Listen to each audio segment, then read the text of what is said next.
கோவை மாவட்டம் கவுண்டம்பாளையம் அடுத்த ராமசாமி நகர் மாநகராட்சி பள்ளியில் 2025ஆம் ஆண்டு மாணவர் சேர்க்கைக்கான விழிப்புணர்வை பொதுமக்களிடம் ஏற்படுத்திய அரசு பள்ளி ஆசிரியர்கள், பொதுமக்கள், பள்ளியின் முன்னாள் மாணவர்கள். கோவை கவுண்டம்பாளையம் அடுத்த ராமசாமி நகர் பகுதியில் மாநகராட்சி ஆரம்ப பள்ளி உள்ளது. இப்பள்ளியில் 2025ஆம் கல்வியாண்டிற்கான மாணவர் சேர்க்கை தற்போது நடைபெற்று வருகிறது. மேலும் அரசு பள்ளிகளில் மாணவர்களை சேர்க்க வேண்டும். அரசு பள்ளி மாணவர்களுக்கு பல்வேறு திட்டங்களையும் அரசு செயல்படுத்தி வருகிறது.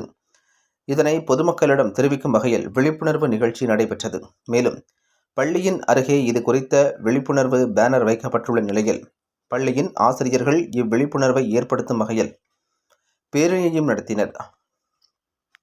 இதில் கோவை மாநகராட்சி 18வது வார்டு மாமன்ற உறுப்பினர் ராதாகிருஷ்ணன், 18வது வார்டு வட்ட செயலாளர் குட்டி என்கின்ற ஜெயச்சந்திரன், முன்னாள் மாணவர் சங்க ஒருங்கிணைப்பாளர் சுக்குருல்லா பாபு, கோவை மாவட்ட வட்டார கல்வி அலுவலர் ஸ்ரீகலா மற்றும் மேற்பார்வையாளர்கள் சிவசாமி, ராஜ்குமார், பள்ளியின் தலைமை ஆசிரியர் அற்புதமேரி, ஆசிரியர்கள், SMC, BTA உறுப்பினர்கள், பெற்றோர்கள், தன்னார்வலர்கள் மற்றும் ஊர் மக்கள் என பலரும் கலந்து கொண்டு பள்ளியின் மாணவர் சேர்க்கை குறித்து ஒலிபெருக்கி மூலமாக பள்ளியைச் சுற்றியுள்ள பகுதிகளில் மாணவர் சேர்க்கை பிரச்சாரம் மேற்கொண்டனர்.